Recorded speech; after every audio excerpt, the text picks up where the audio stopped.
Hello and welcome back to for the last time today to the Hearthstone Global Games, where we are about to watch, as I called it 5 minutes ago, the battle of the winners. Italy versus Israel, the two kings of Group E at the moment, battling it out to see which one's going to end on top. Right, and we're going to have a look at that group and explain to you what is going on. Basically, Italy have got a +7 game record, Israel have got a +2. The only way you can gain that much up is if you win by 3-0. So if Italy win one game, they win the group. But they don't want to just do that. I'm pretty sure we talk about playing for a bit of pride sometimes, but going 5-0 when no other team did, and nobody who isn't part Italian didn't gave them any credit at all, they want to prove it to us as well as to everybody else. No, I've had Team Italy's back ever since they were 2-0. ever since I knew they were going through, I've been right all over them. But yeah, I am fully hoping that they go 5-0 in the group. I think that would be an incredible accolade to have. Again, most importantly, because no other team has done it. I think we're at the point where no other team is capable of doing it. Pretty sure that's true, yeah. Every single other team in the Hearthstone Global Games has at least one match loss, but not Italy. Yeah, good for them as well if they can do it. But Israel, who only just qualified last week in a really weird situation where they were 2-0 up through an unfortunate series, the way the defaults worked out, only managed to win by losing 2-1, basically, which got them through. Otherwise, this would have been a qualification match as well. Right. And I feel that they might want to prove the point that, look, we would have gone through anyway.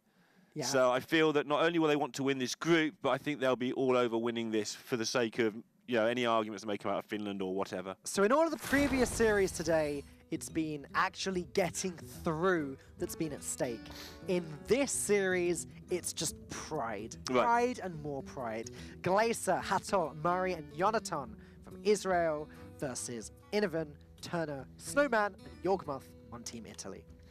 And of course, Turner has previously been top 8 in the HCT and such like as well. So Italy do have decent players in the team. Israel Glazer was one match off going to the championship event as well earlier in the year, right, when I believe he lost to Pavel from memory. But the teams were both overlooked by us guys, I've got to admit it. Both of these teams as well are real community players. I know that Italy, because Snowman has said to me in the interviews before, I know that Italy thinks that it's a really big deal, that they talk to each other a lot and that they have the country behind them. I also know that in Italy, playing video games for a job is very much frowned upon. Again, this is stuff that I've heard from Snowman and from the Italian players themselves. Right. That they're not popular in their country for doing it, though they want to win the Hearthstone Global Games for the people that do watch esports in Italy, to show them, hey, be proud of us. Like, we are a nation that is very good at esports. Yeah, and I still don't understand that mentality of frowning upon people for playing video games. If you're frowning right now, stop it and smile. Video games are fun. I imagine you're not talking to any of the people actually watching, more like the parents watching over the shoulders, maybe? What do you mean parents? Why would parents not like video games? What's wrong with the older generation? Anyway, I agree entirely. It's talking to the wrong person here, I guess. Yeah. In general, if you are against video games and you're listening to me speak right now, stop being against video games. Grow up.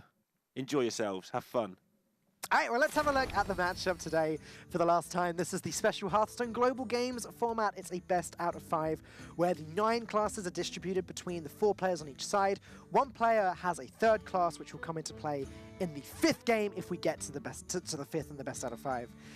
It's blind pick, so the player order is predetermined. Which classes the players have got, it's predetermined. But now Glacier has got Rogue and Warrior, Snowman has got Druid and Mage. They're both given that information, and they need to decide which of the 2 decks in their pairing that they're going to bring. Yeah, and as always, I think originally there was a huge amount of strategy went into deciding which went with which class went together, but over time we have developed a pattern that you put your good stuff with your weak stuff in general, where the weak class makes up the holes that the better class may have, and then you play Paladin, Mage, and Shaman. That being said, from Israel, from Hatol, if I saw that correctly, just before it disappeared, Hunter and Priest being paired together. Given that these are the 2 classes that we've probably seen the least of today, apart from Warlock, obviously, I'm surprised to see that we're definitely going to get one of those. But first up, before we jump too ahead of ourselves, as we've seen several of today, it's going to be Glacier on the Warrior and Snowman on the Mage. see what it is. Is it going to be another discussion about the quest in Warrior, or is it going to be things hitting things in the face? Again, just confirm there, Jonathan is playing Mage and Paladin together. And that is one you need to win. If you're going to put Mage and Paladin together, you must not lose that, because that's two of your key classes put together. One of them will not be played unless he's in the ace match. Which I think he is, actually. Which makes a bit more sense. Yeah. Okay, sure. So it means he doesn't have to play Warlock later. I was saying before about how both of these teams are community guys. We can see Team Italy there together, playing over each other's shoulders. Great to see. Not on the other side, although I have been told in the past that the Israeli team, they do like to meet up together. They do like to discuss their classes and their pairings and everything actually in person together. So very much a community thing on both sides. Yeah, I think we've seen them together every time we've seen them playing as well. So good to see them all pairing up. We saw it with the Philippines earlier. It makes it so much more exciting when you see them all celebrate together. It does. It makes the wins just feel that much more impactful. I thought you used the word wholesome or something there. Wholesome. I was ready to be wholesome ill. is a good word. Makes the wins feel so much more wholesome. You had to say it. I was just hoping you wouldn't, not hoping you would. I mean, you did encourage it. You did give me the whole idea. So. I'm not ever going to do that again. I'm so sorry. Okay, that beeping noise usually means we're going into the game. The beeping noise? There's a whoosh, beep, beep. I didn't hear the beep beep. I think that's just in your head, Neil. Sounds like Roadrunner. Anyway, it is going to be the Quest Warrior. Is he going to keep the quest? His hand is pretty bad, so going on the theory we've been using, he won't. Yes, I believe that quest is a throw. On the other side of things, Snowman looks like this is a Discover Mage.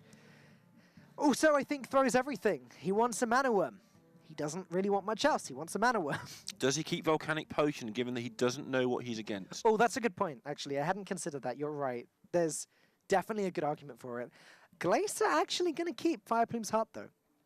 Yeah, obviously a believer that you can't win without the quest. Like, it is an ongoing debate. It's certainly not one that's been answered yet.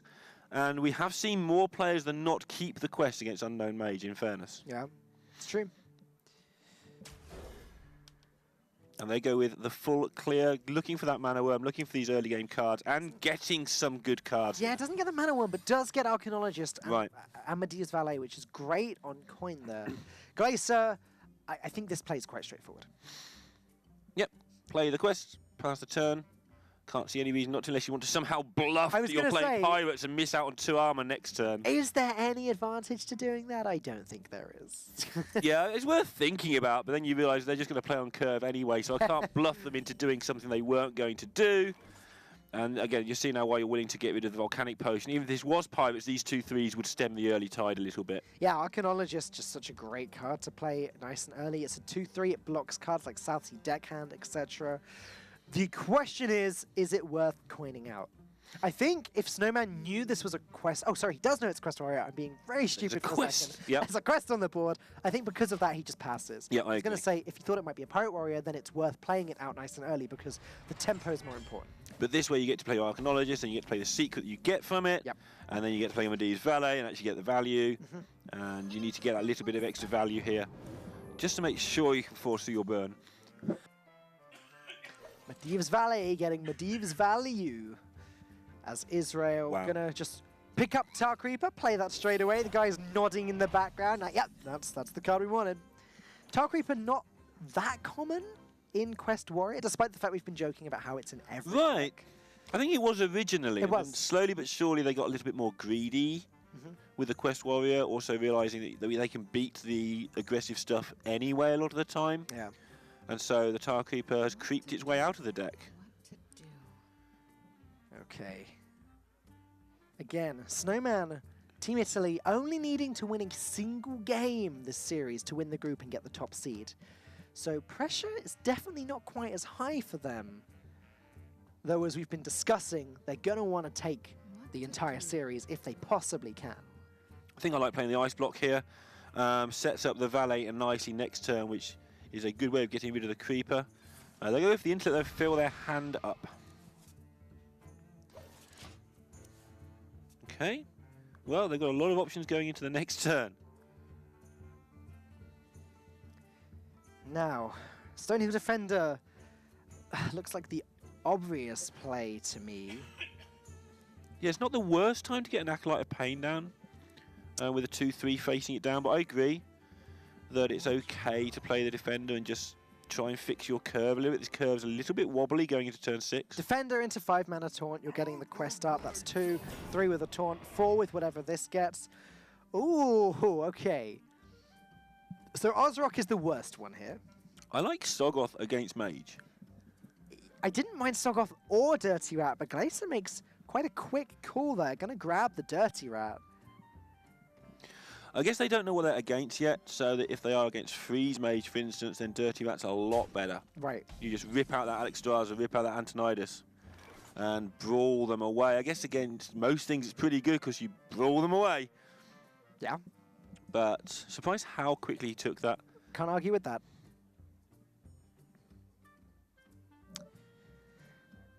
Now then, Italy. Fireball looks completely worthless at the moment. Meteor unplayable. I guess Cabal Courier is worth considering? Yeah, last turn has made this turn hard. I didn't feel like they needed more options last turn. The Arcane Intellect's usually good when you sort of run out of stuff to do. And now they've got like too many options almost. Okay, just popping the ice block down, preparing it for later. Right. Could end up being very, very valuable if he doesn't get another chance to put it down. And also, it procs the Medu's Valet in all future turns. Now, Israel, again, we're back to this age-old turn 5 question. Is it the Dion Hatchling or the Ali Armorsmith?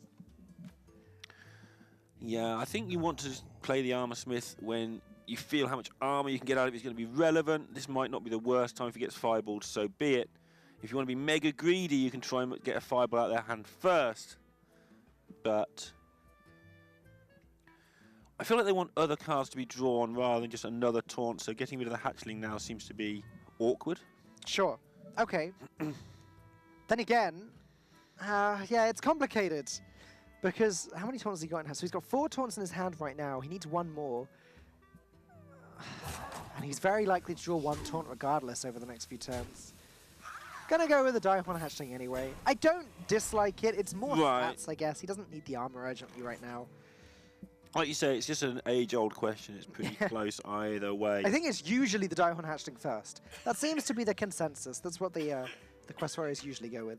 Unless they're in a position already where they're desperate for armor, obviously. Right. If they're against Pirate Warrior, then often you need the Armorsmith instantly. Now, Medu's Valet is playable here with Cabal Courier. That's worth considering. Ice Barrier plus Medu's Valet doesn't seem quite as strong to me. How are they going to try and set up a position with this hand that wins the game? Constantly clearing the board over and over isn't going to get them anywhere. No. So they need to find a way of doing that in one go. Maybe they're going to try and build towards a situation where this Flame Strike can take everything down in one go. So you could like ping the Tar Creeper and just run into the Hatchling, for instance. Oh, interesting, and then coin Flame Strike next turn. And either coin Flame Strike next turn or set it up again next turn. You're not in no hurry. You don't mind taking a bit of damage in the meantime. I really do like the Cabal Courier sooner rather than later. Wow, okay. So Glacier not doing as you predicted and yeah, it was only a thought. It wasn't necessarily a prediction. But like, just so he did want the big dino, and Snowman really didn't want him to draw it. Going to go ahead and polymorph it. Just really I see what you mean. Funny how that's turned out. Yeah, yeah. When your opponents decide they want it, you've got to decide that you don't want them to have it if that's their choice. Picking up the second Ali Armorsmith, very nice for Israel now, though. They're going to be able to just play one this turn. If it dies, big deal. There's another one coming soon. He also has everything he needs in his hand to complete that quest. So things are going to speed up into overdrive soon, as we may see a team rewarded for keeping it against Mage. Well, the traditional thing, I think I seem to say every single time, Warrior running out of cards, but in return for that, soon they're going to have a card advantage generator. Meanwhile, Italy do have this short-term card gain. They need to use that now before things start getting blown out of the water for later turn. Well, the Warriors run out of cards and they run out of health, but because of the double Ali Armorsmith, that's not looking like it's a problem for Israel at the moment. I think that Snowman probably needs to get rid of this Ali Armorsmith right now. Yeah, I think it's one of the cards you just reserve killing things for. It just gains too much armor if you let it go. You might as well just put the 7 into it straight away. Is Meteor worth considering here? Or is that a bit of a waste? I think there's bigger things. There's 6/9 minions maybe coming down later. Or there has been polymorph the first attempt. Yeah, and a lot of the time players are only running one now, so I'm not even sure if you can save it for that. Yeah, they agree with you. Blow up the Armor Smith. Meteor not able to go face as well, so that is 7 face damage kind of gained in some ways. And Israel 3 from completing the quest, as you can see there on our shiny new graphic. It's very nice, isn't it? It is incredibly nice. I'm enjoying it. What now? What now, indeed, Glacier? If he had some way of removing something, then Dirty Rat would be great. Like potentially pulling out Alexstrasza and saving you 15 health later down the line. Yeah. I think I like just playing Bloodhoof Brave and Acolyte because it may eat up removal, and if it does, then it's less likely that the Ali Armorsmith dies. And of course, by keeping the quest, they've set their win condition out as not just run you out of stuff, but kill you in the face. Yeah. Kill you in the face. Killing you in the face is very, very helpful. Luckily for Israel, that's not an Alexstrasza. I feel like an Alexstrasza there would have been a bit of a disaster. It wouldn't have been too pretty, would it? As it would have torn straight through the Ali Armorsmith, which at the moment is set up in a position where it could gain quite a bit of armor. Snowman's going to want to put a stop to that if he can. I feel like Snowman needs to start doing something, because in a minute he's just going to have not only lost the board, but also just started to eat the rag shots, and that's just going to be no fun at all. Snowman, been playing competitively since 2015, whilst also being a student, currently studying for a master's degree in economics. He's always loved playing card games ever since he was a small child, so he's very, very experienced, and he has represented his country on the global stage before. Probably not in a competition as big as the Hearthstone Global Games, but he has been in bigger tournaments. He played HCT 3 times last year. That is a bigger tournament. Went 2-2 all 3 times. Right, against the best players in the world, don't forget same old quote, yeah, against the best players in the region. And that's pretty incredible consistency. Doesn't get you anywhere, unfortunately, going 2-2, but you're holding your own, like you say, against those best players. And just getting there, I mean, for a team that we overlooked, we're talking about Turner, who actually got there. We've got Snowman, who's been on the tour a few times. And we've hardly spoken about Innovan at all. And he may be the current sort of shining light almost in the team. Right, well, he's the anchor. Yeah. So he's obviously been the person that's earned the most HCT points. We'll talk about him a little bit more when he plays, of course. But as with Snowman and most of Team Italy, he plays for Team Atrax. These guys are already teammates. Could be one of the reasons they're performing so well in the Hearthstone Global Games, because they've communicated with each other many times before. Yeah, we mentioned that about 2 or 3 other teams as well. Singapore, I think, was another one earlier. That the players that are on the same teams already, oddly enough, when they're on a new team, you don't actually have to relearn being on the same team. All right, so Israel now throwing out the fact they need to draw some cards. They're going to complete the quest next turn as well. And Italy need to get motoring. Italy's hand looked pretty good, though. Flamestroke would almost clearly get rid of everything. Double Primordial Glyph always looks very juicy. Right. There is about a 25% chance of getting the choice between 3 low-impact cards, such as Flame Geysers and Shatters, etc. But there's also a very high chance of getting good cards, a lot of burn damage, a board clear, another ice block, whatever. They don't need to assemble much damage as it stands either. Obviously, they've got the Alexstrasza, puts your opponent down to equivalent of 19. And then they've got 11 already. 11 already in hand, plus the 2 glyphs. So, they're just going to go for it. And the thing that this does, it isn't necessarily going to win on its own right now, but it makes your opponents think twice about using their Sulfuras, which is one of the reasons why keeping the quest in this matchup is so weird for some people. Ravaging Ghoul there from Glacier would have been a very big draw, but unfortunately Slam doesn't quite have the same impact. He can slam the Alexstrasza. He may decide to slam one of his own Acolytes. Right. Yeah, he's got to make the decision now whether he wants to brawl or not. and that will make the decision for him what he wants to slam. I think he does slam the Acolyte because he's got even more of a chance of drawing an Execute then. Like, you can slam one of the Acolytes, you draw 2 cards, then you can trade both into the Alexstrasza. Yep. You draw another 2 cards. Yeah, you only need to pick up 1 Execute or a multitude of other things. The taunts will slow things down anyway. You might as well draw the cards whilst they are there.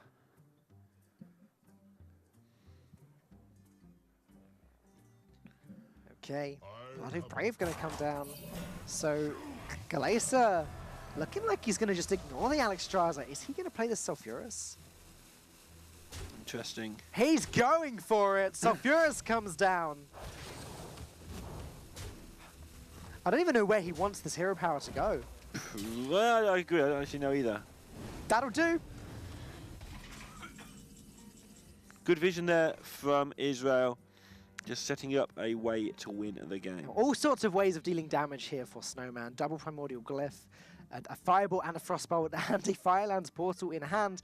The only problem is limited mana to play all of these cards. And this I don't mind, by the way. If you're going to keep the quest in your opening hand and then play it when you complete it, go for it. Sure, then do it that way. That's absolutely fine by me. It's when you keep the quest in your opening hand and then don't even play it because you get into this burn down situation. Right. But if your response to being burned down is to try and burn them down quicker, sure, I get it. Snowman really... I imagine he's doing a lot of maths right now. Or his teammates are doing a lot of maths. And he's trying to work out which is the most efficient way of slipping this damage through to the face. If he's going to play a Glyph, he needs to get on and do it. Right. Yeah, if he's got decisions to make, he wants to make them not in under 2 seconds, preferably for him. Is that Fireball going face? Of course it is. Okay. An Ice Barrier going to gain them an effective 8 armor, so effectively another turn if now, attacked. The big news here is that there's no way of Glacier to gain armor, and as far as he's concerned, there's a Pyroblast in Snowman's hand. So he's going to be trading everything in, hoping to draw, what, an Armor Smith? I don't think we even run shield blocks anymore, typically now. Oh, sometimes. Armor Smith. And some sort of activator for it. Well, yeah, there's that. Well, you trade all the things in, I guess, but you'd like to get Armor Smith and Ghoul. The dream is that right now, yeah, he draws Armor Smith, and then he trades in the other Acolyte and gets Execute or something. Yeah, there's the Ghoul, so he can draw a card. Okay.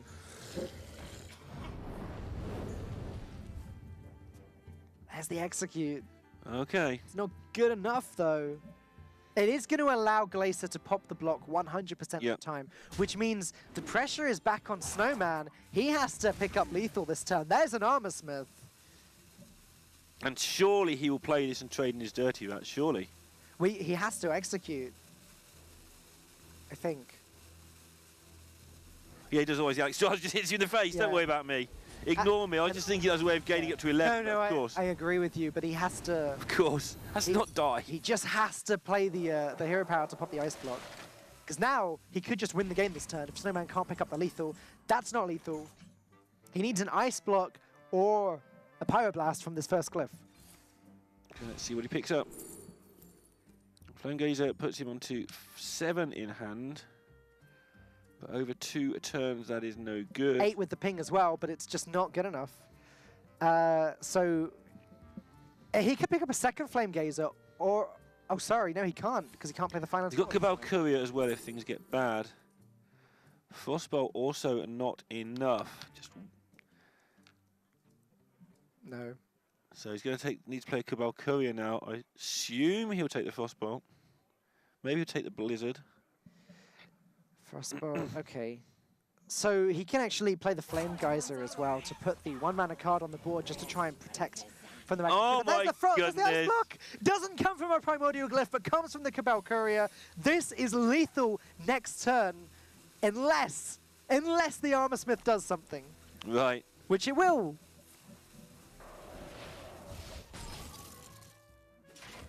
Ah. Wow. And he's take deep breaths right now. Primordial Glyph is going to allow even more armor. Okay, so they're going to get the most armor as they can out of this. But Israel also need to pop that ice block again. Yep. So I don't think the Drake is playable. Gonna actually sleep with the fishes, his own minions, just to get 2 more armor. Right. Oh my goodness. So damage needed again for Snowman. All right, back up to 10 health again. But that's some armor. That is. That's an ice barrier on the board as well. So Right. actually, that's enough for Snowman to survive another turn. It is. It's complicated though, because then what's he do? Does he Finance Portal the face? The Armor Smith's only going to keep picking up Israel more armor as time goes on. Oh, this game has gotten messy. So the ooze would allow them to live because of the ice barrier on the board. Mm-hmm. Do what? And then you've got to make sure you kill your opponent in 2 turns. Then again, if everything goes face, including the weapon, then if There won't everything... be a weapon. Oh no, that's what ooze does. That's what the card does. That's the other part of what the ooze does, Right. of course.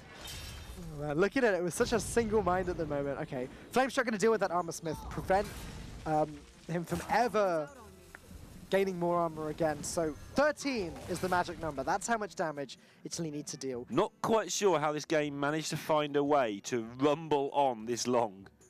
No, it's definitely taken an interesting turn as the Ragnar's hero power applying pressure has been relevant, but you have to ask, would it have been relevant if he just kept gaining armor as well? Would that have ended up being better?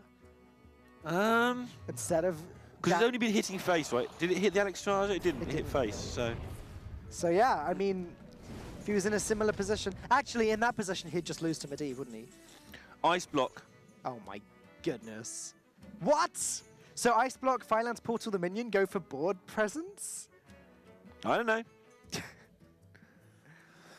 He says, curiously. I don't even know anymore. I think you have to. Like, if you Finance Portal the face, it doesn't do anything. If you trade in Finance Portal the minion, you want the Ragnar's hero power to hit your face, and then you can actually start pushing damage. Or maybe...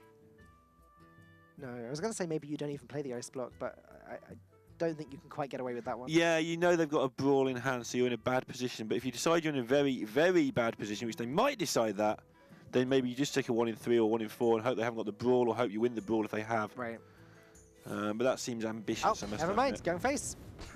That's just a 4-4. Okay. So 1 in 3 to win the brawl, 50-50 to win if you miss that. So you're 5 in 6 to win the game from this point. Brawl's not even necessary now. Fiery War Axe plus... Fiery War Axe gets rid of the ooze. Dragon gets rid of the 4-4. That'll do it. Hero power pops the block again. But Snowman can just pick up Pyroblast next turn and win the game. Yeah, you don't really want to eat, I guess, the damage from the War Axe. Yeah, that's true. That's true because then a Fireball would do it. Okay, all right. Rewind. Maybe trade them Brawl is the way to go. If you're going to brawl, are you going to dirty that first? Oh my god. Yeah, but then if Medivh survives, as we can see, if Medivh survived the Brawl and then the hero power missed the Medivh, Snowman would just win the game. I think dirty back brawl seems to be the way forward to me.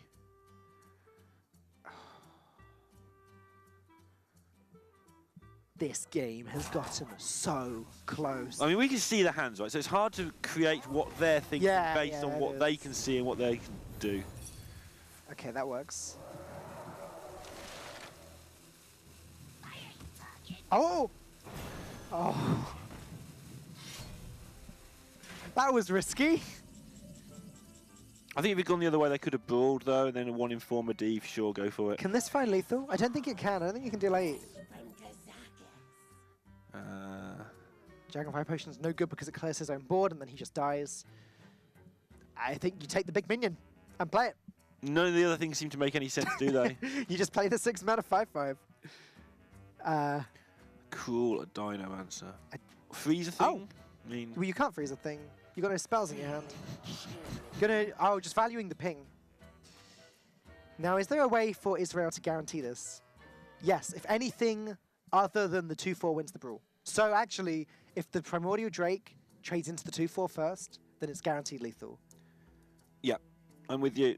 And it is because the War Axe will take down whatever survives, and then you just shoot the face with the rag shot and take a 1-0 lead after quite some time. Unless something is horribly wrong here, which it shouldn't. Oh, of course, everything could just go face too. Oh, no, it couldn't, not quite. It wouldn't quite be lethal. It'd be 2 off. This works as well.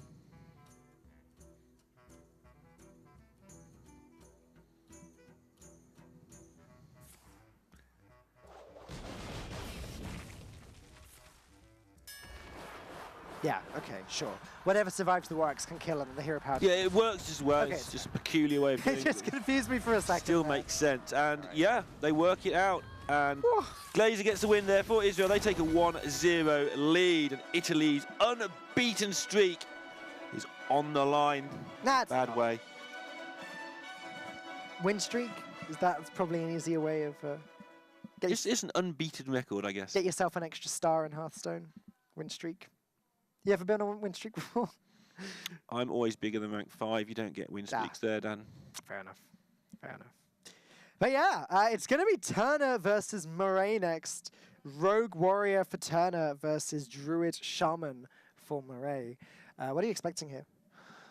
I have no idea anymore after some of the things we've seen today already.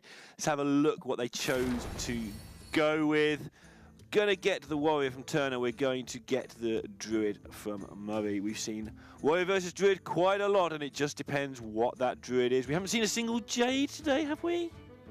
We have not seen a Jade today. I don't recall seeing a Jade, but we've seen a little bit of Aggro Druid. We've seen Aggro Druid versus Quest Warrior earlier. The Warrior was able to stabilize nicely and just...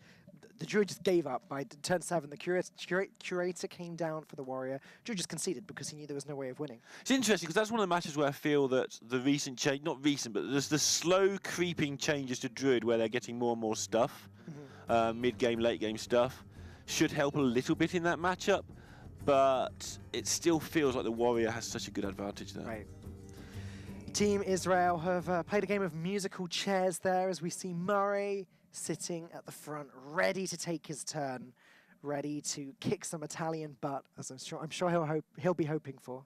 Pretty sure that's what they will be going for in this situation. 1-0, remember, if they win 3-0, they win the group.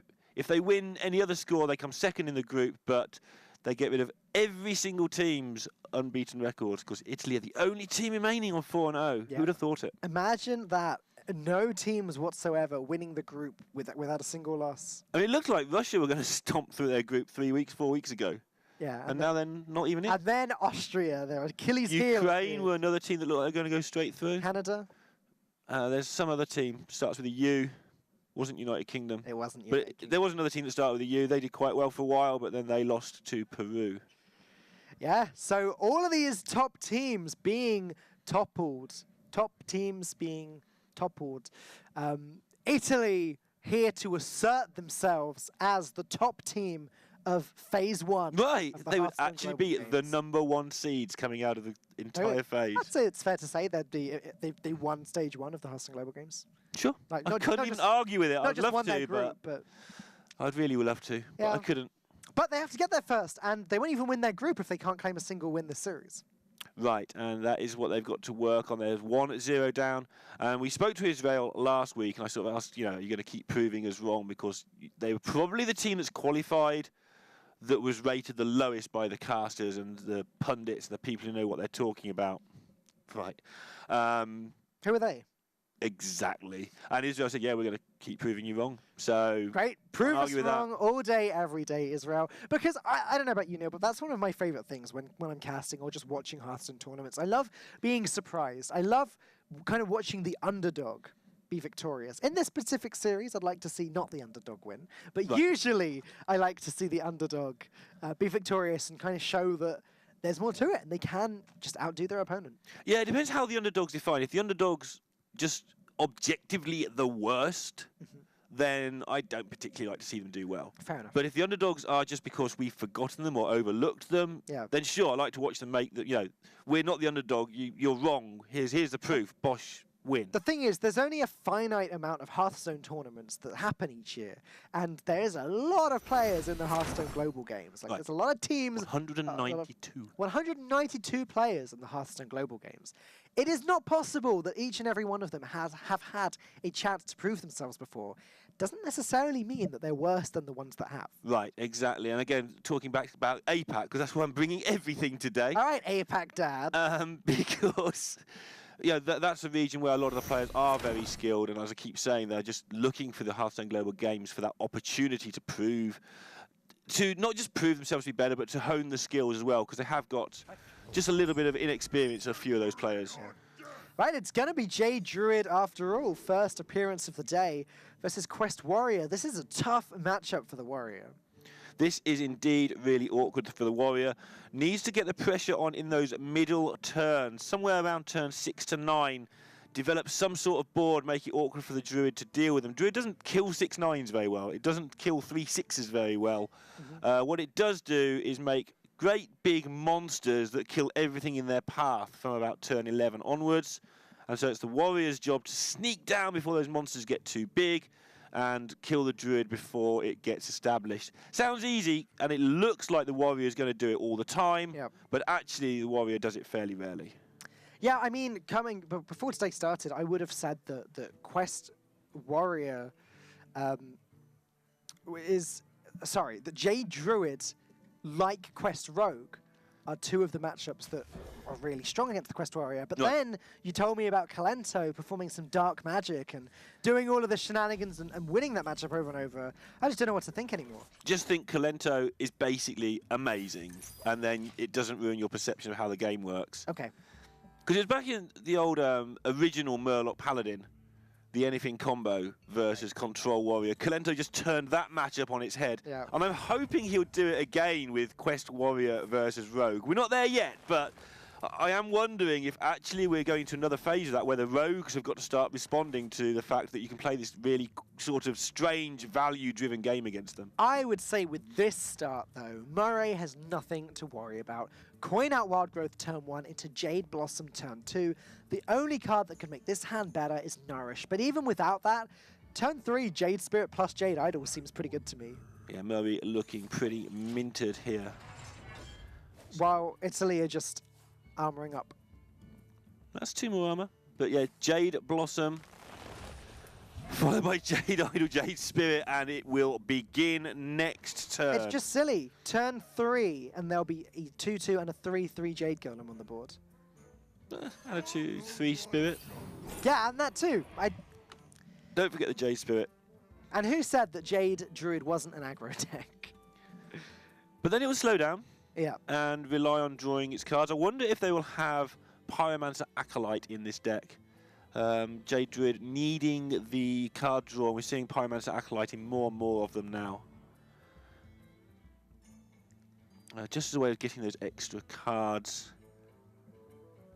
So what is the pick here? I can't help but think you've got to go for the cheapest minion because, well, I guess Italy can just play Ravage and Ghoul next turn. I've already got a Curator in hand. Yeah, I mean, the Ravaging Ghoul is going to be okay for the board for next turn. I guess you just go for the Hatchling. 6/9, yet another thing that hold on later on. Yeah, okay. Okay, yep, I agree with that decision. It marginally beat out the Tentacle. Well, that solves the turn 6 problem. If they want to innovate Drake, it's an option. More realistically, they'll just draw something like Nourish, but...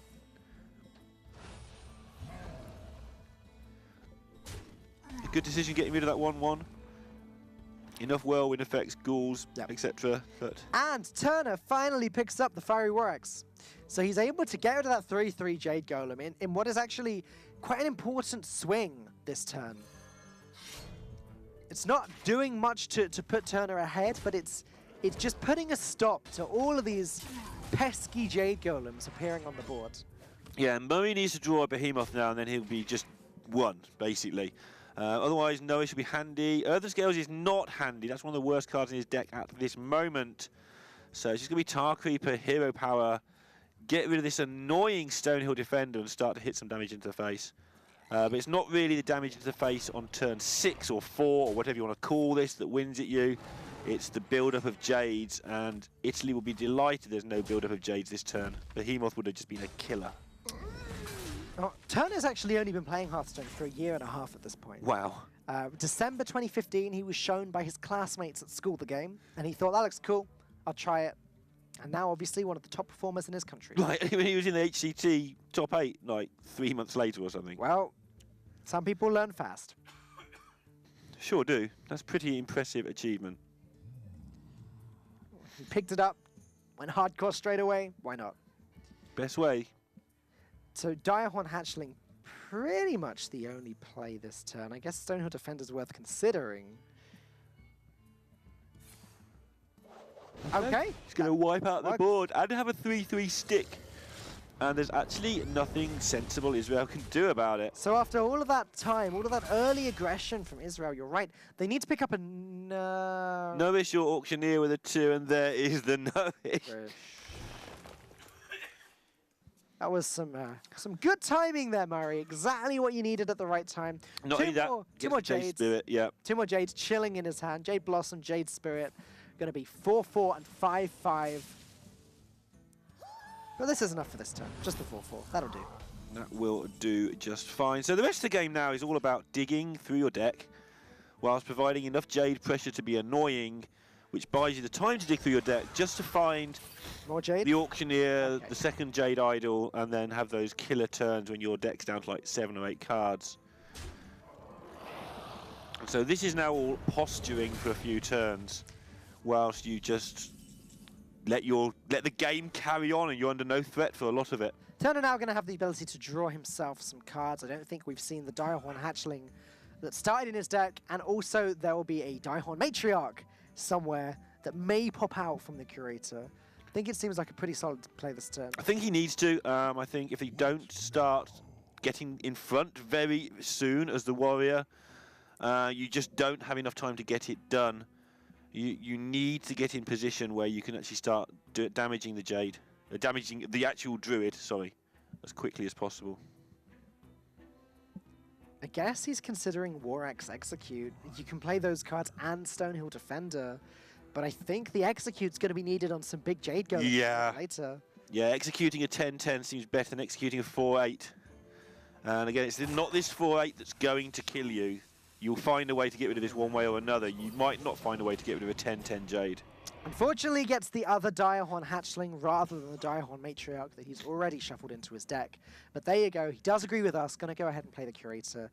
Now, there's a Gadget Sound Auctioneer. I think he needs 1 more mana first. I know you've been playing a lot of this deck, though, Neil. What do you think comes next? Is it just Jade Blossom? Is it the second Primordial Drake? Yeah, sorry, I mean, it's easy to say after. I was a bit slow on the uptake there, but yeah, you want to get 2 spells like your first Auctioneer here. You can Auctioneer Jade Blossom, probably just play the Earthen Scales. The armor gain isn't as much as the cycle. Start getting that 16 that you can see there for the deck size on the right-hand side. Get that ticking down to 4 or 5, and just go infinite at the end. Still got 1 more Nourish, still got 1 more Gadget Sound, so you don't mind going through the deck. You shuffle here now because you want to draw the other ones as quickly as possible. There's not another card in your deck you want in this spot. And you've also already played the first one, so you have to shuffle this anyway, or you just lose the fatigue. But you could just play Earthen Scales instead, but you're actually better off shuffling now. In some cases, you don't want to put them in your deck because you're waiting to draw a swipe to get rid of some minions or something, but here, you just want to keep drawing Jade stuff. Okay, not actually going to go with the Earthen Scales, though. Which would have then allowed Israel to play the Wrath as well. Going to opt to get rid of the Primordial Drake instead. Italy can't get rid of the Auctioneer, though, can they? They can't, and even if they could, it would have been an execute that was basically not wasted, but we've talked about what it wants to get rid of. Executing an Auctioneer is really annoying. Yeah. 1 more mana would mean Drake Execute would work. Executing the Drake plus Fiery War Axe is 1 damage off, but there's no Whirlwind effect, there's no Slam. There's nothing that Turner can use to just get through this thing. How frustrating. Yeah, and even if they do, just getting so far behind now. Okay, see what they pick up here, because they can get a Fandral or similar. They've got choices now. Well, they just go nuts now, don't they? Yeah, it's just a question of how many you Wrath for. Do you Wrath for 3? Probably. You can also Wrath for 1 and make sure your hand is full of stuff. 2 for 1. And Turner was visibly upset by that Wrath at the start of the turn. He knows this is going to go crazy. Sure, he'll have a similar reaction to this Jade Idol. I think after the initial Wrath, he knows that he's in so much trouble here. I think this Auctioneer may even just get traded into the Drake at the end of this turn. You've done your job. My work here This is swipe done. and trade. Nope, gonna play the Earthen Scales, sure. And then Feral Rage and trade, that works too. That seems good. We'll have to soon cycle another one. Second Earthen Scales. Oh, might not be able to play it this turn though. Yeah, he needs the Drake to die. Let's get rid of the Drake, have a 5-5 and a 7-7 on board. Even got a Gluttonous Ooze to deal with that Sulfuras later. And that number on the right-hand side that was 16 just one turn ago is now 9. And that's including at the time, although there's only one left now, shuffling in those Jade Idols. That is crazy to think. Gadgetzan Auctioneer really doing some work, showing why it appears in this deck and why it's so strong in general in Hearthstone. Now, Sunwalker is the one that fits the curve best, but you can play one of the others with Acolyte of Pain, so it would have to be Sinjin Shieldmaster. Yeah, I mean, they've got to try and get this quest done before the Jades get out of sight, but they're nearly out of sight already. Those last 2 turns show you why you can just waste your first Auctioneer if you like. Okay, they did a really good job protecting it. You don't want to just give it away. Protecting it is good, but that's not the one that's going to win you the game. That's the one that's just set up this situation. The one that's going to win you the game in a turn or two's time, because now you've got a turn or two to kill where you just play Aya and some Jade Spirits and other massive monsters. I mean, there's 2 Jade Behemoths in those 9 cards. Right. You know, then you just get to the point where you have that infinite that we've all seen and know and love. Pretty sure people love it. It's not that common, but yeah, there's one of them, one of the Jade Behemoths. These cards just getting bigger and bigger and further out of control. This is always a fun and barely relevant problem of whether you play your Aya or your Jade Behemoth first. Against decks like Pirates, it can be very relevant. Like, yeah, do you want to take the damage now, or you want to take more, or you want to prevent more damage later? Yeah. But in this sort of situation, it's almost irrelevant. The only relevant discussion is Brawl, and honestly, you're more worried about going Gadgetzan, draw a million cards, play a million Jades at this point. Typically, I prefer playing the Aya first, I think, just because it ramps up the Jades a little bit more. It means that when you do play the Jade Behemoth later, they're bigger. Yep. Murray going to completely disagree with me there. Going to go ahead and drop Jade Behemoth here. I think you're right. I think he's playing around that Brawl. 7-7. So the next one is 8-8. Yep, there's the Brawl. Which is one more, and then you're out of range of Sulfuras. It gets to the point where your Sulfuras can't even kill them. Yet there is this the Brawl. turn, though, Brawl plus Sulfuras plus Hero Power is actually going to be a possibility. And I think it's the best chance the turn is going to get to play the Sulfuras. And maybe the Brawl. So these are the turns where sometimes it just looks briefly like the Warrior might win, and it might, but usually this ends in sadness. The weakest Jade Golem surviving, though. Sulfuras can actually just tank into it if Turner doesn't mind dropping himself down to 13. So this is where saving Aya turns out to be good, because if the Rag Hero Power hits the Aya, it removes 0 minions from the board, and in fact adds to the power of the board. Yeah. A load of utility stuff in hand from Italy. What they really want is something that just does things. It's now. So frustrating, the health thing. Like, he'd love to play the Sulfuras here, but having to sacrifice all armor gain in the future decides it's the way to go. If he's hero powering first, he wants to hit the 5-1, he misses. Yeah, you're not overly worried about the clock, but 5 is quite a large amount of your 18 to tank, so definitely something worth worrying about. And now Murray has the choice as to, a minute ago what he wanted to do was just play Aya. Now he's got to think about whether he wants to Auctioneer, maybe Earthen Scales the Auctioneer, then play a Jade Idol and cycle it. But I think that you want to use your Earthen Scales the second time for as much as possible. And we'll see that waiting for another turn or two.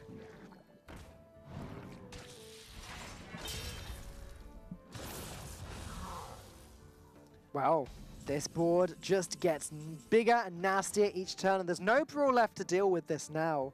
So the Hero Power not going to deal enough damage to kill the 9-9, and Aya is only going to summon a 10-10 when she dies. Does not look good. Turner does have the double armor smith, so there'll be shenanigans he can do to stay alive, most likely. But how's he going to deliver 24 damage? And more like 34, because Earthen Scales is in hand, and it's not going to catch them by surprise. You haven't got 24 burst damage. You can't Grom Whirlwind, most likely. It is possible to put the cards in the deck, but very unlikely that they're in there. Oh dear, there's the concede. Not even going to wait and watch Aya get destroyed and summon a Jade Golem there, as Murray takes game number 2 with the 2-0 lead against Italy. Yeah, so they're going to have a chance to win the group. Is it getting hot in here? I love it. It seems lovely and cool in here today. Yeah. How you doing, Dan? Not so happy about do some of that Italian ice cream to cool you down a bit. I do love me some good ice cream. But Innovan versus Jonathan going to be up next. Still plenty of time. We have seen a reverse sweep today. I'm ready to watch another one. But Innovan is going to want to just win this one game specifically. It's so important for him that he that Italy win one to win the whole group. And you say about a little bit about Innovan. He is a player that made top 100 3 months in a row to get to this anchor situation. I think he went 3 and 4 when he got there, and he is still getting to the HCT events. He didn't. Some of the players just went for the anchor role and then maybe took a month or two a little bit light because it was a tiring thing to do to get this anchor role. But Innovan seems to be a guy who is still going forward. I think whatever happens in Hearthstone Global Games, he is somebody we're going to see start to make breakout performances. Not necessarily winning huge things yet. We're going to start noticing his name around top 8s, top 16s sooner rather than later. The guy's had a lot of top 100 finishes. Yeah. And unlike some of the others we've seen today, who I've said like his teammate only started playing December 2015, Innovan started playing on the official launch date. Right. Which I think was April 2014, is that right? Yeah, either April the 1st or May the 1st, or March the 1st. Right. I'm never sure which was the first season, because I didn't play until June. Did you not? I was playing in closed beta. I'm old hat at this. I'm just old. So I haven't got a hat. Oh. Well, that's really I think he only recently started to really try to be good, though. I think he's got top 100s and he's been good. I think competitively, there's a mental switch that goes on. Hey, I keep getting top 100 in this game I like playing. Maybe I'm good. Maybe I should prove it to everybody. Yeah, I mean, there's the difference, isn't there, about playing casually a couple of times, a few hours a day, and then going like 10 hours a day and grinding the open cups and actually trying hard to get there, getting the HCT points, etc. But even then, there's another gap between playing those things and doing well in those and getting the points and actually wanting that competitive nature. Oh, I will go to these lands. I will do this. Yeah. I think he's made that mental jump. That's why I think we'll see a lot more of him soon. We're going to see the Hunter from him as well. Now, Hunter versus Mage typically has always been favoured towards the Hunter, but now that the Mages are more board-centric, I'm not quite as sure. I've always got to ask this question. What if the Hunter has a Flare in the deck? Yeah, I mean, that seems to be a pretty good card to have, especially against the Secret Mages. I like the Hunter anyway. They've just got a magic green button that means that Ice Block, sure, it buys you a turn, which is sometimes all it's meant to do, but that is all it does. You haven't got the problem you have with Paladin, like, oh, should I keep up my Consecration because he might later on have a block and I haven't got any direct damage. You know, literally, you just have this button that you hit like that. Just like that, yeah. And it just goes pew and you kill them. Alleycat turn 1 seems like the start of a pretty good turn, just breezing over that one. Israel going to come back with their great turn 1 as well, pointing out the incredible discovery. The incredible discovery. Archaeologist, I just completely lost its name for a second there. Innovan pained there, though. Look at all of these 3s in his hand. He's just going to hover over kill command a few times to make it look like, for some reason, he's not playing his Crackling Razor more, and then he's going to press the magic button. There, yep, there it is. I love you're doing a great impression. I wish it was being caught on camera. It probably is somewhere. I'm just pressing the button really hard, basically. Second ice block being picked up from Jonathan. That's another turn that he's safe for. One more turn, though. That's all it buys him. Barring there being an Alexstrasza. There's been a distinct lack of Mana Worms on turn 1 today. Good. There should be. That's how I feel about Mana Worm, and I'm sticking to it. Anytime Mana Worm's not on turn 1, I am happy. I revel in other people's difficulties, obviously. Right. Double ice block, that is something that will buy them, obviously, a chunk of time down the line, but they can't put any pressure on. Yeah, this is looking like a great hand, I think, from Jonathan, actually. Yeah, he can't apply any pressure this turn, but he's got ways of dealing with pressure. He's got Fireball, he's got Volcanic Potion, he's got Frostbolt. Glyph is a versatile card. Ice Block buys him an extra turn later. And Harrison Jones actually will come down on turn 5. The best thing for Jonathan now would be if Innovan picks up a second Eaglehorn Bow and equips that soon. Yeah, that would be really handy for them. Or if you choose to save the second charge of this one, obviously a lot less saving goes on these days because nobody plays any secrets. In the real world, we do see Secret Hunter occasionally, of course, but mainly we do not. Okay. Well, gonna go ahead and play everything he's got. Innovan dropping out, second Ali Smith, the Rat Pack, and unfortunately for him, Volcanic Potion is just going to do the work and deal with most of this. Yeah, it leaves 2 rats alive. Mana Worm can then be played as well. Yeah, you're supposed to have Houndmaster in your hand about now. Animal Companion can sometimes do a good second best job. But you really don't want to start having to press the hero power this early on a regular basis. No. You're doing it because you're running out of resources, of course. If you're running out of resources with a mage on 26, you are in a rough spot. Yawgmoth just going through his options here. He has... sorry, not Yawgmoth, Jonathan. Yawgmoth isn't even playing right now. Going through his options. He's got a lot of them. I still like the Volcanic Potion Mana Worm, but setting up the Ice Block is probably worth considering. Just Mana Worm pinging away one of these 1/1s is worth considering, though I think he needs to play around Houndmaster by getting rid of the Rat Pack. Yeah, Rat Pack, when it's Houndmaster, is pretty big and hard to deal with. Of course, you can just deal with all the rats in one go with a Volcanic Potion, and maybe that's what they're planning to do. Sure. Yep, gonna completely ignore what we're saying. Drop the Ice Barrier he just got from the Glyph. 3 secrets offered there, funnily enough. Okay. That is gonna be one big baby hyena. 3, 4. So 5 health at maximum, though, so nothing a quick Fireball won't deal with. And it'll be 4 health if he decides not to trade in both of these cats, which he doesn't actually need to. He could just trade in 1 and the Rat Pack. Yeah, I think he's going to roll this Animal Companion, see what it looks like. And now he has Huffer as well. Like it's got charge. That's what it looks like. That's how Huffer works. Yeah. And he can just ignore buffing it entirely and just kill the Mana Worm with his weapon. And I think I like that more. It's so weak to Volcanic Potion. I think, yeah, you probably have to run one of the guys into it then. And if you're doing that, you may as well run the second. Well, if they're Volcanic Potion pinging, they're not doing anything else on that turn. So you don't mind that anywhere near as much as Volcanic Potion leave you with 2. Which would then be weak to Frostbolting the Rat and the Volcanic Potion the rest of the board. The thing is, if you're trading in one of these 1/1s, you're trading in the Rat Pack as well. It buffs it by 2. Volcanic Potion still does some damage. Well, Volcanic Potion plus Frostbolt. In fact, Jonathan and team, Gleister there in the background, looking very happy with something right now. Something to do with whatever that secret was, I think. What are we missing? It's the Ice Barrier. Frostbolt plus Volcanic Potion is the key here. It's going to just clear up everything. Thumbs up from Team Israel. Must be nice. It's looking to me already like Italy are just running out of steam. It really is, yeah. That belongs in a museum. Well, Israel look like they're going to get this 3-0 unless Italy can do something. Okay, well, in a situation like this, there are worse cards to draw than Savannah Hyman. Definitely. But there is a Polymorph in Jonathan's hand, and Firelance Portals, and Ice Blocks, and he's still got 27 health.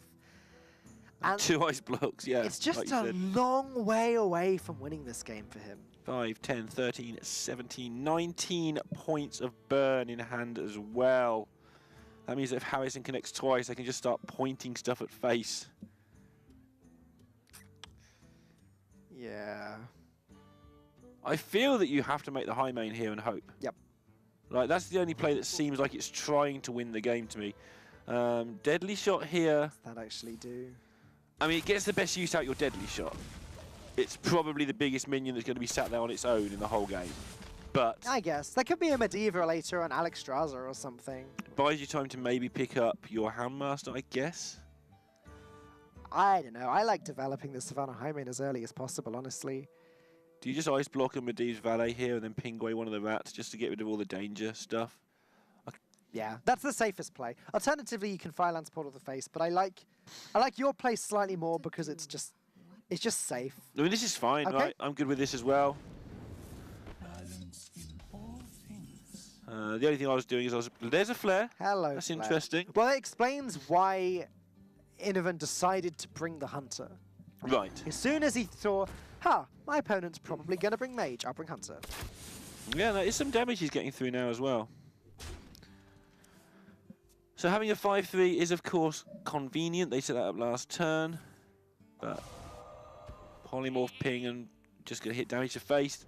Given that they're going to Fire Lance face, you're going to hit 5 more to face. They feel like they've won. High fives there. A little bit preemptive, but maybe quite rightly so.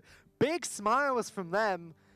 If they take this win, if they win this series 3-0, as we've been saying, that is the only way that they win the group. If Italy won a single game, then they won the group. But Israel... Yeah, overlooked Israel as well a lot of Yeah. the tournament, in fairness. But they are looking like they're going to win this group. It's not over yet, though. I'm not as comfortable as they are with this They are situation. very comfortable. They haven't seen the flare. Yeah. I think they're fine, but certainly there is room for accident if they don't manage to keep their concentration. Yeah. Alex Straza is also another defensive tool. I imagine that they will consider the fact that there might be a flare and play around it. You would think so, right? These are good players. Yeah. But stranger things have been known to happen. Like counterspelled fireballs. I knew that was coming because that's what I was going with next as well. Yes, like counterspell fireballs. Another ice barrier. Not going to do anything against to protect from the flare, but it still doesn't seem necessary at the moment. As long as these minions are dealt with, there's nothing that Italy could draw that would deal 10 damage or 8 damage even. Second kill command if they don't. Yeah, like you say, if they don't deal with the minions. Yeah. Though dealing with the minions actually is harder than it looks because of the death rattles. Yeah, that was the one thing earlier. They did have a chance to get rid of this rat. They both summon 2 1/1 beasts. Both of these minions when they die. How's Ice Barrier looking here? Followed by Valet and just point a fireball at the face and the 2 minions at face. It's looking like you mess up and lose, isn't it? If you play both Ice Barrier and Ice Block, then Inovan's definitely going to play the flare next turn. I mean, Innovan might just draw lethal next turn, and that would be pretty horrific. Oh my goodness. Okay, so there Oh are my outs here. They haven't seen it coming. There are ways they can lose this game of Hearthstone. Second kill command will do it, yeah. Second kill command Eagle will for do both. it, I think. That won't No, now. it won't. Okay, they're awake. Okay, well, I think you flare and just go for it. Wait, kill command would do it. Yeah. Yeah, kill command would. Shocked faces from Israel, but it wasn't enough for Team Italy. Kindly Grandmother not going to deal any damage to the face. Harrison Jones utterly useless as well. There's the concede. Israel take the series. 3 wins, 0 losses. And they win the group. Dan, what do you think about Italy's almost winning of the group? I am miserable about Italy's almost winning of the group, but not as miserable as I'm sure Sottel is today. So Wow. I'll take my small victory, right? That probably goes for you and Sottle on any given day. like my team qualified, okay? I'll just be happy about that. And there you go. There's Israel the series. coming through. And I can't claim Israel for APAC. They are definitely a firm part of the European region. As wise APAC dad once said, bosh, bosh, bosh. Yep, straight through there. Not quite so boshy as the ones earlier. That was Quest Warrior. It was Druid with Jades. And I don't even know what I just watched anymore. But it was a controlling tournament. I know it's very entertaining. And now we're going to have a chat with Hatul. Hey, Team Israel, congratulations on winning the group. How are you guys feeling at the moment? Were you expecting this? Like that. Like a pirate. Who's in Like that, charge yeah. of this group now, guys? Congratulations again. I spoke to you last week and said, are you going to keep surprising us? And you said yes. You did. Yeah, we had a real trouble this game. We wanted to bring troll decks, but we like them, and Glazer want to use them in DreamHack next week. Oh, the troll decks? Okay. Well, Yeah. there you go. Sorry, guys. You'll, You'll have to watch him play there or something well, like you'll, that. you'll be Might there. interesting. You'll be there I'll look out for the troll decks at casting DreamHack those next week. games. So that'll be fun. Seriously though, obviously you've got that #1 seed secured now as well, so that makes it even easier for you next time around in the next phases. Still mega confident? You must be. Yeah, we're very confident because we do better against the successful teams. We don't do very well against those that finish 1-4 and so on. Shots fired. All right. Well, do you know what, guys? You guys go and enjoy your victory for sure. But before you do, tell us, do you have anything you'd like to say to everyone from Israel that might be watching? We want to give a huge shout out to Shumu Shamaim, our last team member that practiced with us at home. We love you, Shumu. Yeah, I want to give a shout out to member 5 of our team. Yeah, every team seems to have a #5, so 'Cause as long as he's not there with you, that would be cheating. But that's let fine. them have their moment, Dan. Okay. All right. Yeah, oh, congratulations, guys. I've got really nothing exciting to ask you because we asked it all last week when you said you were just going to keep proving us wrong, and I'm enjoying it. Keep proving us wrong, guys. Yeah. Yeah, Enjoy I do your... have to say that during the second game of the Jedruid, I went away because things looked pretty bad and I had to practice some voodoo to help us out. Okay. I don't know. This is getting a bit dodgy. I'm here. scared I now. think we should end this interview. We should end this interview right now, guys. Go and enjoy your win. We'll see you with the top seed in phase 2 of the competition. Have a good one. Yeah, see you next step. Well done. Voodoo. I don't know. There's some foul play. I think we need a rematch there, actually, between them and Italy. There's I'm not playing against anyone with voodoo. They win. I concede. Right, let's take one last look at the series that we just watched. The Meteor there, which it did enough work. It got rid of the Ali Armorsmith, though it wasn't enough in the long run to win the game. Yeah, I'm interested to see the situation where he walked away because the Druid didn't seem to be in that much trouble Yeah, that's from what I what was we thinking. could see. But I'm wondering if we missed something that maybe they thought it was going to be awkward. Of course, they did get into a weird situation. No, that was this. This was the This Druid game. first game was Yeah. really freaking close. Yeah, there was 2 or 3 turns where this could have gone either Like, way. but- Snowman just needed to pick up damage. Yep. He just needed to pick up a Fireball, a Pyroblast. Just any one of those cards would have ended the game. But it didn't happen. And yeah, this is how I felt about the Druid game as well. Bunch of Jades and no real threats, but maybe they saw something we didn't in there. Or maybe it was just the nerves playing tricks on them a little bit. Because he's right, he's not there in the screenshot, he's off doing voodoo. He's off doing voodoo. That is so scary. But yep, third game, third win. Israel able to take down the Hunter. There was a little bit of a worried moment because they were so comfortable, and then they saw the flare, and you saw kind of their eyes widen for just a moment there. There it is at the moment. Oh, leaning forwards there, but no, it's absolutely fine. No way for Innovan to deal that final killing blow. And as you see, Innovan does play it, but Israel jubilant again. Great to see team getting excited about winning the group. We've concentrated on qualifying a lot today, but actually winning the group is a big deal. We've seen a lot of good teams win groups. Avoiding those teams in the next phase is very important. Now let's see that right before our eyes as we look one more time at Group E. Israel right on the top there with a 14-9 record. 5 positive, exactly. As opposed to Italy, who are 4 positive. So yeah, they needed that 3-0. If they won 2-0, sorry, not 2-0. If they won 3-1, then I don't know what the next tiebreaker state would have been there. But it just doesn't matter. This is how it is now. Yeah, there would actually been a 2-point difference, of course. There would have been an extra 1 for Italy and 1 less for Israel, so Italy would have just been ahead. Of course. Norway, the other team there, coming into form towards the end of this, and they're a team, despite they squeaked through the groups, they're a team we need to keep an eye on in phase 2. Finland didn't quite make it. You can see how close it was for them. They had a 50-50 game record, but just didn't quite pick up that 3rd win. And Chile, and surprisingly, Japan propping up the group. But Israel, Italy, and Norway going to be the representatives from Group E in the next stage of the competition, and well-deserved wins. Let's take a look one more time at the schedule. These are the games that happened today. Very fast day, actually. Only one game that went to the ace match. 3 3-0s. Belarus losing out to the Philippines first. Taiwan taking the spot from Turkey. New Zealand crushing Russia, kicking them well and truly out of the competition. Singapore taking that final spot in that group from Poland. And Israel winning Group E. Yeah, there's some 3-0s. There's some of those results today. Can't quite believe going into it. You do the maths, you say, well, if this happens, this is happening. But you don't really expect them all to come true, and all the weirdness happened, and everything's been turned on its head. All of and the weirdness going to be today. more weirdness tomorrow as we round out most of the other groups. Take a look at this. Hungary versus Slovakia, Denmark versus France, Canada versus Kazakhstan, Brazil versus Switzerland, and then Peru versus the United Kingdom.